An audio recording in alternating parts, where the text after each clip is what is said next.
May cycle, e-bike. Kukuha ng e-bike si Utol. Ayan siya. Credit 0%.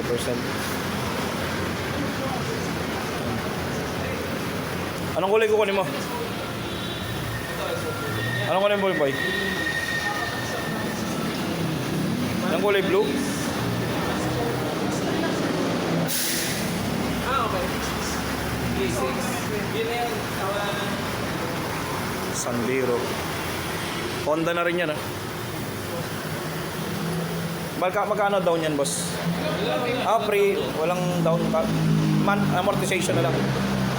Monthly na lang. Ang pagkakaiba ko kasi, si Matt, iba po yung price medyo mas mataas. Okay. Si Glossy po, medyo mas mataas. Ito yung mga glossy. Ano mga kulay mo? Kaki, like,